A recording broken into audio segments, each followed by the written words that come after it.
Social মিডিয়ায় অশ্লীল ছবি পোস্ট, হ্যাঁ এমনটাই অভিযোগ। কিন্তু কে পোস্ট করেছে অশ্লীল ছবি? স্ত্রীর অশ্লীল ছবি পোস্ট করেছেন স্বামী, অন্তত অভিযোগ এমনটাই। বিধাননগর সাইবার ক্রাইম থানায় ইতিমধ্যে অভিযোগ, আর জালে কি অভিযোগ তো এখনো পর্যন্ত এসেছে। আরো বিস্তারিত জানাতে পারবে অনুপ, রয়েছে আমার সঙ্গে।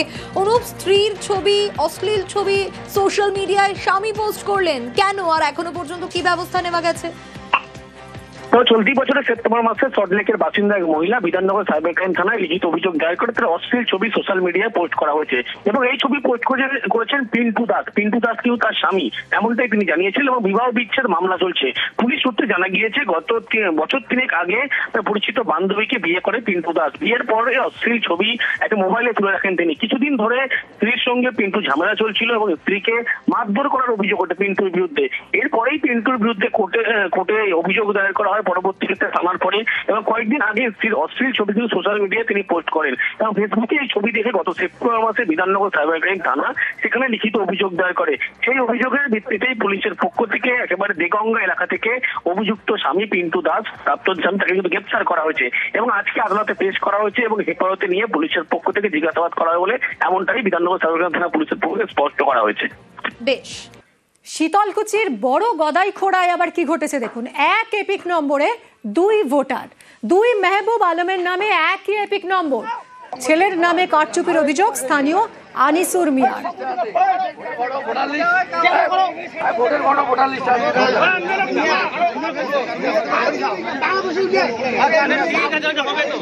কিন্তু কিভাবে ঘটলো এই ঘটনা, কি হয়েছে আরো বিস্তারিত জানাবে রাজেশ, রয়েছে সঙ্গে। রাজেশ, দেখো, শীতলকুচির এই ঘটনা, শীতলকুচিতে যেটা অভিযোগ উঠছে যে এক এপিকে দুজনের নাম, এই ঘটনাকে কেন্দ্র করে রীতিমতো চাঞ্চল্য ছড়িয়ে পড়ে এলাকা এই ঘটনাকে কেন্দ্র করে রীতিমতো চাঞ্চল্য ছড়িয়ে পড়ে এলাকায় এবং স্থানীয়রা কিন্তু ওই ব্যক্তিকে দেখে ক্ষোভ প্রকাশ করতে থাকেন এবং বিক্ষোভ দেখান। যেটা স্থানীয় এক ব্যক্তির অভিযোগ, তার ছেলের নামকে কাজে লাগিয়ে এলাকারই এক ব্যক্তি কিন্তু ভুয়োভাবে, অবৈধভাবে ভোটার কার্ড বানিয়েছেন এবং একই এপিক নম্বরে দুজনের নাম দেখা যাচ্ছে। এই ঘটনায় এলাকায় ব্যাপক চাঞ্চল্য ছড়ায় এবং খবর পেয়ে ঘটনাস্থলে আসে শীতলকুচি থানার পুলিশ এবং পুলিশ এসে ওই ব্যক্তিকে আটক করে নিয়ে যান। স্থানীয় এক ব্যক্তির যেটা অভিযোগ যে ওই ব্যক্তি বাংলাদেশ থেকে এসেছেন এবং তিনি এখানে অবৈধভাবে ভোটার কার্ড বানিয়েছেন। তবে অভিযুক্ত ওই ব্যক্তির দাবি তিনি দীর্ঘদিন আগেই বাংলাদেশ থেকে এখানে এসেছেন এবং এখানেই দীর্ঘদিন থেকে বসবাস করছেন এবং বৈধভাবে তার ভোটার তালিকায় নাম রয়েছে, তার ভোটার কার্ডও রয়েছে। তবে এই ঘটনাকে কেন্দ্র করে রীতিমতো চাঞ্চল্য ছড়িয়েছে শীতলকুচি এলাকায়। ধন্যবাদ। এখানে একটা বাংলাদেশের ছেলে আসছিল, ও লেডি থাকে, এখানে বিয়ে শাদিও করছে। ও আমার ছেলের নাম হচ্ছে মেহবুব আলম।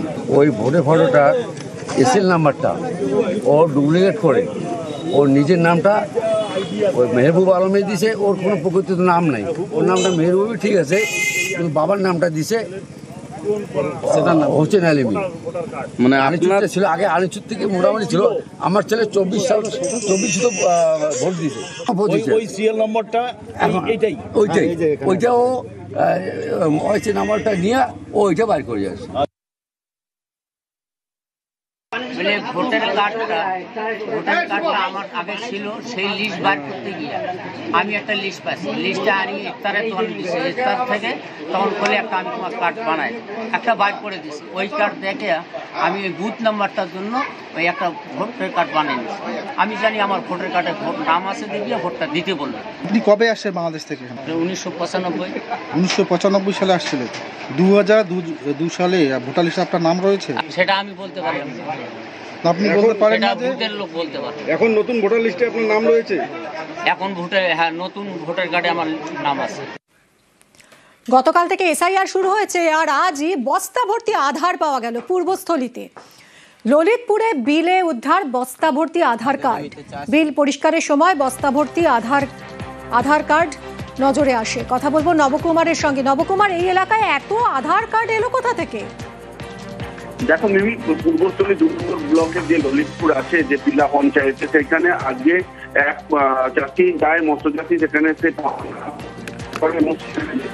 বস্তাবতী আধার কার্ড এবং তার পরবর্তীকালে সে দেখে আরো বেশ কয়েক বস্তা রয়েছে, সেগুলো ওঠানোর সম্ভাবনা খুলে দেখতে পাওয়া যায় অনেক আধার কার্ড। সঙ্গে সঙ্গে খবর দেওয়া হয় থানাতে এবং থানার অফিসাররা এসে দেখে সেখানে এবং সেগুলি বাজেয়াপ্ত করেছে। এই ঘটনায় রীতিমতন চাঞ্চল্য ছড়িয়েছে এলাকার যে বিধায়ক তিনি বলছেন এগুলো কোন রকম ভুয়ো আধার কার্ড হবে এবং সেগুলো 500-700 টাকা কোনো একটা সময় যারা এরকম করেছিল সেই ধরনের কোনো আধার কার্ড এখানে মজুদ হয়েছে এবং সেগুলো ফেলে দেওয়া হয়েছে। এই বিষয়ে রাজনৈতিক চর্চা এদিকে বিজেপির নেতা যারা আছে স্থানীয় তারা বলছে কালকে থেকেই শুরু হলো আর আজকেই বাজেয়াপ্ত করা হলো আধার কার্ড, এতে অন্য কোনো রহস্য তারা গন্ধ পাচ্ছে। এই নিয়েই চাপানুতর শুরু হয়েছে। কিন্তু যে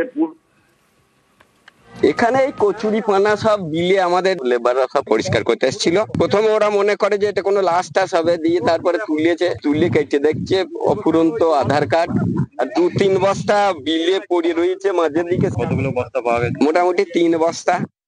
কেউ 500, কেউ 700, কেউ 800 নিয়ে আধার কার্ড করতো। এখন আর আধার কার্ডের ডুপ্লিকেট হয় না, এগুলো সব ডুপ্লিকেট কার্ড আমার মনে হচ্ছে। তাছাড়া ফেলবে কেন?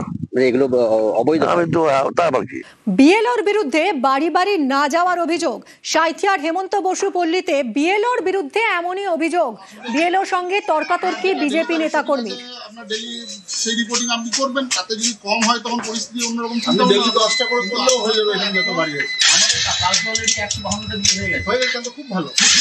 এখানে কিন্তু আপনার তো বাড়ি বাড়ি যাওয়ার যাবো তো মানুষ, অনেক মানুষ আছে বৃদ্ধ মানুষ যারা আসতে পারবে না, বাড়ি বাড়ি যান। এখানে ক্যাম্পের মতো বসে টেবিল লাগিয়ে না আমরা বাড়ি বাড়ি ঘুরেছি। নির্বাচন কমিশনের তো স্পষ্ট নির্দেশ রয়েছে যে একেবারে প্রত্যেকটা বাড়িতে ভিজিট করতে হবে। তাহলে এই বিএলও ইনি বসে বসে এক জায়গায় বসে বসে ক্যাম্প করে ফর্ম দিচ্ছেন কি করে? এটা তো নির্বাচন কমিশনের নিয়ম মানছেন না তিনি। তাহলে সুপ্রতিম রয়েছে, জানাবে সুপ্রতিম।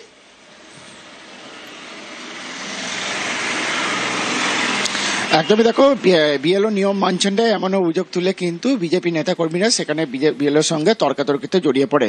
তার কারণ হচ্ছে যে সাঁইথিয়ার এই যে 14 নম্বর ওয়ার্ডের 124 নম্বর বুথ, যেটা হচ্ছে হেমন্ত বসু পল্লী, সেখানে বিএলও বেশ কয়েকটা বাড়ি পিছু গিয়ে শুধু ডেকে নিয়ে একটা জায়গায় বসে ক্যাম্প করে সেখান থেকে ফর্ম বিলি করছিলেন।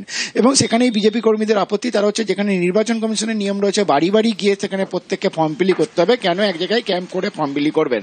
যদিও বিএলও প্রথমে জানায় যে এতগুলো ফর্ম একসঙ্গে নিয়ে যাওয়া অসুবিধা এবং যথেষ্ট দেরি হচ্ছে এবং গোটা কাজটা যাতে সঠিক প্রক্রিয়ায় তাড়াতাড়ি হয় সেই জন্য সেটা করছেন। তবে তিনি অবশ্যই এটাও মেনেছেন যে তিনি কিন্তু নির্বাচন কমিশনের যে আইন, সেই আইন বিরুদ্ধ কাজ করছেন। তবে তিনি এটাও জানিয়েছেন যে এরপর তিনি যদি সেরকমভাবে নির্দেশ আসে তাহলে কিন্তু বাড়ি বাড়ি যাবে। এই নিয়েই কিন্তু তর্ক বিতর্কটা হয় বিএলও এবং বিজেপি নেতা কর্মীদের মধ্যে। ধন্যবাদ সুপ্রতিম।